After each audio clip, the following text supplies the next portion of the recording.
Chapter 13. Detective Work. Sunday morning dawned clear and peaceful. As Mary Louise wakened to hear the birds singing in the trees outside the window of Hannah's old room at Dark Cedars, she could hardly believe in the terrifying experience of the previous night. It was just like a horrible dream, incredible in the morning sunshine. "I believe I'd like to go to Sunday school," she said to Jane at the breakfast table. "It's a lovely day, and we'd see all our friends. Don't you want to come along too, Elsie?" The young girl, still pale and nervous from the night before, shook her head. "No, thank you, Mary Louise," she replied. "I'll stay home and help Hannah." Mary Louise glanced up apprehensively. As yet, the servant had not been informed of the mysterious intruder. "Will you tell her what happened last night?" she asked in a low tone. "Or shall we?" "No, I will," agreed Elsie. "She'll be sure it was Mrs. Grant's ghost again, and I'll help her fix up the bedroom." Mary Louise nodded. "You'll come, Jane?" she inquired. "I'm leaving, for good," announced her chum. "I wouldn't spend another night at Dark Cedars for all the necklaces in the world." Mary Louise said nothing. There was no use arguing with Jane. As she went out the door with Silky at her heels, she called to Hannah that she alone would be back to dinner. "About 2:00, returned the woman. "And ain't Miss Jane coming?" "No, Hannah," answered the girl for herself. "I shan't see you again. Goodbye." The girls were some distance beyond the hedge of Dark Cedars when Mary Louise asked her companion her reason for leaving. "Because," she added, "now that everything valuable has been stolen, I don't see what you have to fear." Jane hesitated a moment. "I hate to say it, Mary Lou, but I feel I must tell you, for your own protection. It's Elsie I'm afraid of. I really believe she is guilty. I think she has those gold pieces hidden somewhere at Dark Cedars. And now the necklace. I think she's a sneak, and I believe she's planning a getaway. But if one of us should discover her theft, I'm afraid she'd do something desperate to us." An expression of pain passed over Mary Louise's face. "Go on and tell me why you suspect her," she said. "On account of last night. Figure it out for yourself. If that had been a burglar, why wouldn't Silky have barked when he was getting into the house? Why wouldn't Elsie have heard him if she was down in the kitchen, as she said? And how could he have gotten away so quickly? You think maybe he went out that window at the side of the house, but that's only a guess. Elsie could have pretended to make an escape from the window while you were locked in the closet, and then have slipped out the door and down to the kitchen." Mary Louise gasped in horror. "It doesn't sound possible," she admitted. "And the way she protested her innocence immediately," added Jane. "Remember that?" "Yes, I do. But there is a possible explanation, Jane. The burglar might have broken into the house while we were away and been hiding in the closet while I got ready for bed. I didn't open the door. But why would he do that? Why wouldn't he finish the job and leave before we came back? He might have just gotten in about the time we arrived at Dark Cedars." She paused, thinking of Corinne Pearson. Suppose it was Corinne, on her way to that dance. Jane shook her head. "Possible, but not probable," she said. "No, I believe it was Elsie. Do you remember how pleased she was that I wasn't going to sleep with you in Miss Mattie's room? And how she sneaked in there night before last, scaring us so? Oh, Mary Lou, I think all the evidence points that way. And she's beginning to notice our suspicion. That's why she was so quiet at breakfast, and so glad to get rid of us." Mary Louise was silent. She did not tell Jane that she felt convinced that the burglar was of the feminine gender. "Well, don't say anything about our experience to anybody," cautioned Mary Louise as the girls entered the Sunday school building. I may talk it over with Daddy if he's home, but nobody else." Jane promised, and they both dismissed their troubles for the time being in the presence of their friends. It was 11 o'clock when the two girls came out of the building to find Silky patiently waiting for them. "You take him home, Jane," said Mary Louise, "and I'll stop at the hospital. If I can do so tactfully, I want to find out whether it really was a ruby necklace that was hidden in the bed." But Mary Louise's visit proved a disappointment. She was told at the desk that it would be impossible for her or anyone else to see Miss Mattie Grant at the present time. The operation was successful, the attendant stated, in that matter-of-fact tone officials so often assume. "But Miss Grant is under the influence of a narcotic. She wouldn't know anybody. Come back tomorrow." Mary Louise nodded and walked slowly out of the door, uncertain as to what her next move should be. Still thinking deeply, she strolled down the street until she came within a block of Mrs. Grace Grant's home. Here a sudden impulse decided her to visit these relations of Miss Mattie. If anyone in the world knew about the necklace, that person would be the trusted nephew, John Grant. Mary Louise paused a moment in front of the gate, a little nervous about going in. Suppose Harry Grant were home alone, and he started to tease her in that familiar way of his. John she had never seen, except that night on his porch in the dark, and of course Mrs. Grant would be at church. But the sight of a nice-looking sedan parked in front of the house reassured her. In all probability, that was John's car, she decided, for it certainly was not Harry's. Bravely, she opened the gate and walked up to the porch. She had to wait several minutes before there was any answer to her ring. Then, a middle-aged man, stout and rather bald, as Elsie had described John, opened the door. "Is this Mr. John Grant?" she asked, trying to make her tone sound businesslike. "Yes," replied the man. "I am Mary Louise Gay," she stated. "The girl who found Miss Mattie Grant's money for her, you know." John Grant did not know. He shook his head. Evidently, the story had been suppressed by his mother out of consideration for Harry. "You didn't hear about the robbery?" she inquired. "No, I only know that Aunt Mattie is in the hospital. My sister, Mrs. Pearson, phoned yesterday. But when was she robbed?" "Can you come out on the porch and talk to me for a few minutes, Mr. Grant?" asked Mary Louise. "Certainly," he answered, glancing at his watch. "I have to drive to church for Mother at 12:30, but that's over an hour from now." "Thank you, Mr. Grant," said Mary Louise, as she seated herself in one of the chairs.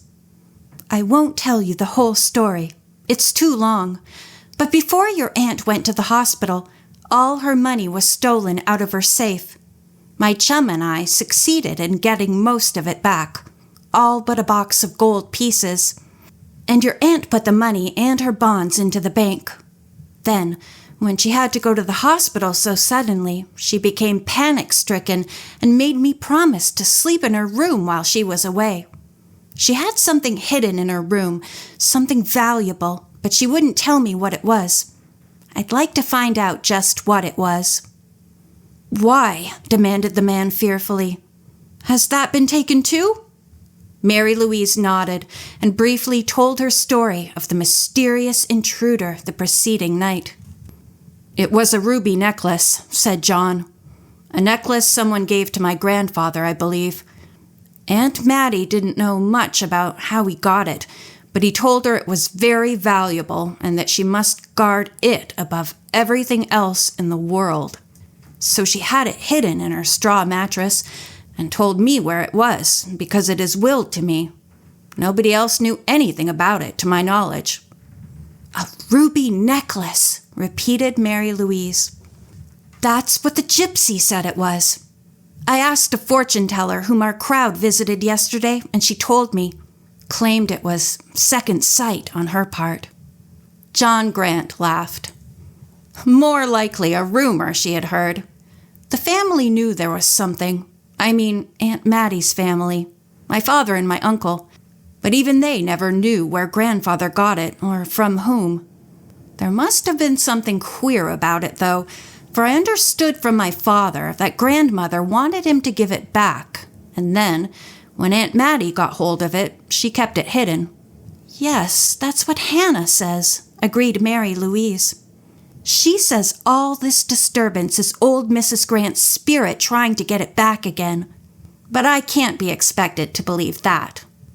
Naturally. John smiled, and Mary Louise thought what a nice, pleasant face he had. No wonder his Aunt Mattie trusted him. Miss Grant is going to blame Elsie, of course, continued Mary Louise. She accused her of stealing the gold pieces. Observed John, as if he too thought the idea possible. Did she take the rest of the money? No, she didn't. We proved that. Then who did? Inquired John. I think I had better not say, answered Mary Louise. That's over and done with. Your mother knows. If you want, you can ask her. John smiled. Mary Louise believed he had guessed the solution himself. You don't really think Elsie would take the gold or the necklace, do you, Mr. Grant? She asked anxiously. Of course, you know her a lot better than I do. I don't know. She might argue that she had a right to some of that money. It wasn't quite fair that Aunt Mattie got all of grandfather's fortune, and Elsie's father didn't get a penny.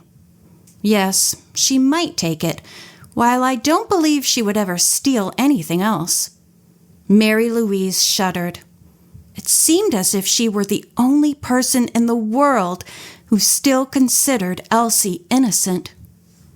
There's a colored family who live down the hill in back of Dark Cedars. Could they know about the necklace, Mr. Grant, do you suppose? Abraham Lincoln Jones? Yes, they could have heard rumors about it, just as those gypsies did.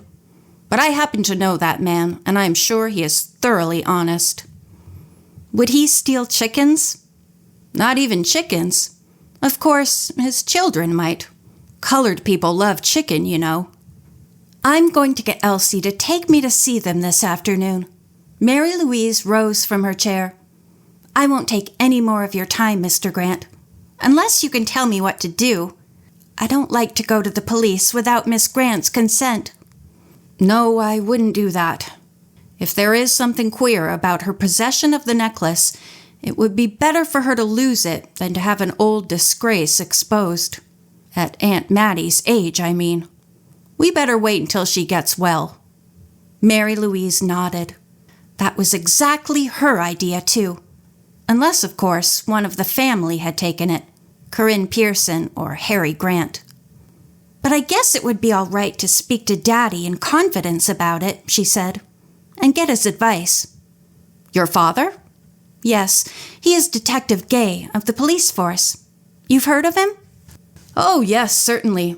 But tell him not to bring in the police, yet. Mary Louise held out her hand. Thank you so much, Mr. Grant, for giving me your time, she said. I'll get in touch with you later.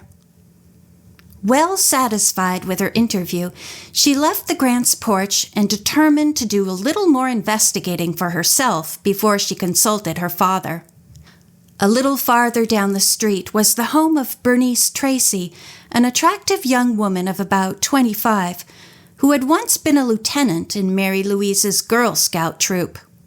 To this girl she decided to go for some information concerning Corinne Pearson, for she knew that Miss Tracy was a member of the country club set. Miss Tracy herself answered Mary Louise's ring at the door.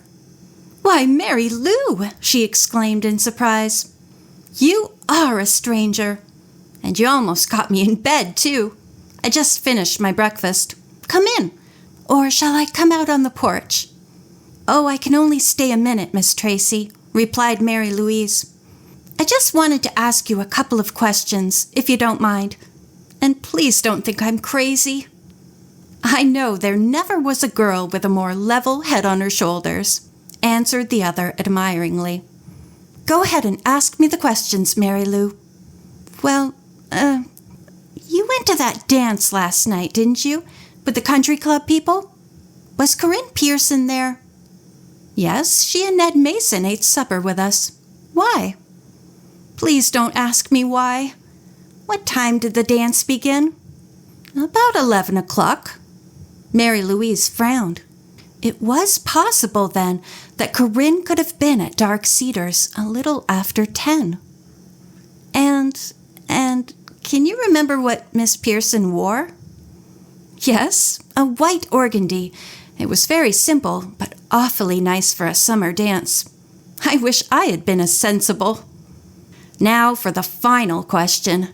Mary Louise had to summon all her courage to put forth this one. Do you remember what kind of jewelry she had on? What color? Miss Tracy's face lighted up with a smile. I know why you're asking me these questions, Mary Lou, she exclaimed. You're a society reporter on the Star, aren't you? But I don't see why you don't ask me what I wore. Aren't I as pretty and as important as Corinne Pearson? You're twice as important and 5 times as pretty, Miss Tracy, replied Mary Louise instantly. But I'm not a reporter, or even trying to become one. I'll explain sometime later. Just tell me about the jewelry, if you can remember. All right, my dear. Corinne wore red with her white dress. Imitation rubies, I suppose. Earrings and necklace, and 2 bracelets. Oh, gasped Mary Louise. That's what I want to know. Thank you, Miss Tracy. Thank you just heaps. End of chapter 13.